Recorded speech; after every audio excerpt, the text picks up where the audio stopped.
If you or someone you know is dealing with infertility, you might be looking for additional solutions or additional strategies that are going to help improve the chances of conception.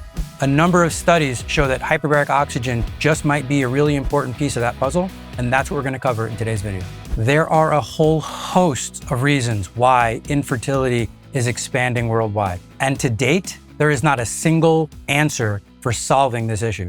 However, there are a number of strategies, and especially strategies when combined, that may increase the chances of conception and full-term pregnancies. Hyperbaric oxygen is actually one of those tools, and in fact, hyperbaric oxygen helps both sides of the equation. In other words, there are certain issues around male fertility as well as female fertility that hyperbaric oxygen actually impacts. Unfortunately, women seem to carry most of the burden when it comes to the fertility conversation. However, I want to be crystal clear. Fertility is a two-way street, and there could be just as many issues on the male side of that equation as the woman's side. And so ignoring the fact that low sperm count or lower sperm motility or issues with sperm formation or lifespan is just as an important part of this fertility conversation, and we're going to start with that. While there are so many different reasons why men experience issues with total sperm count or sperm motility, and we're not going to go into detail on all of those, the question remains,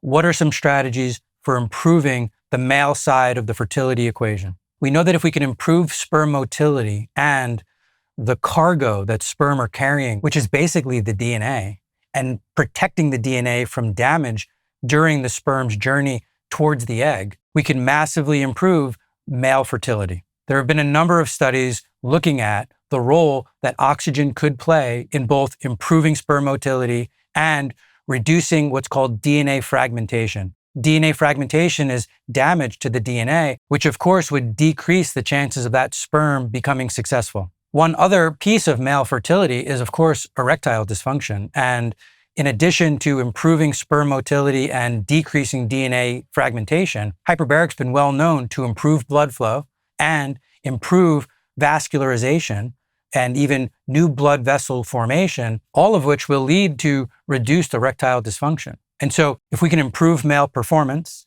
and improve sperm motility and protect the DNA, we're doing quite a bit to remove some of the major barriers for male fertility. We're working really hard over here at HBOT USA to make sure that all the people looking for this kind of information are able to find it. When you like it, when you subscribe to it, when you share these videos, that tells YouTube that this content is valuable. When YouTube knows this content is valuable, they tend to help other people searching similar concepts find the answers that they're looking for. So please do me a favor, like it, subscribe it, and share it so that YouTube knows how valuable the information is that we're giving you. On the woman's side of that equation, some of the factors include egg quality, hormone balance, uterine lining, and uterine vascularity. Again, there have been a number of studies to show hyperbaric absolutely improves blood flow systemically, but including for women, hyperoxygenation to the uterus, improving blood flow to the uterus, improving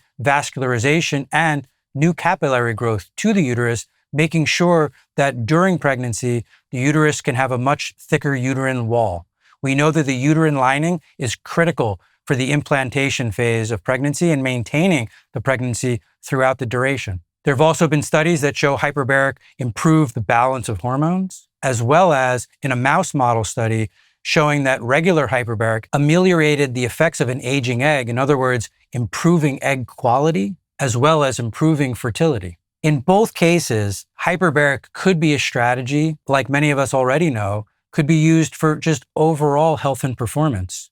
And that includes the health and performance of our reproductive system. And quite honestly, I would encourage the use of hyperbaric for both men and women who are thinking about conception even at some point in the future as a regular model of health and wellness, the same way I would for anyone else looking for improved health and performance over time. That being said, even in more critical states where somebody's already in the midst of dealing with some infertility challenge, hyperbaric's been proven and shown to actually be effective in short-term changes in sperm motility and DNA defragmentation and uterine lining and hormone balance to actually be effective even in that more acute phase in needing improved fertility.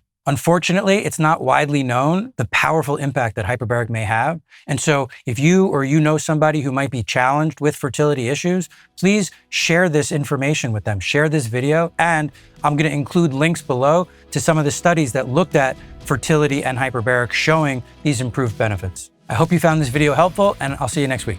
Whether you're a chiropractor or a naturopath or an acupuncturist or a DO or even an MD, but you're looking at hyperbarics through this lens, the lens that I'm describing, which is applying hyperbarics for all these off-label conditions, this is the class that teaches that. And right now it's the only class that teaches this type of hyperbarics in this way, and that's an actual certification course. Check out hbotusa.com, and right across the top you'll see upcoming events. You can click on that and it'll show you when our next courses are going to be.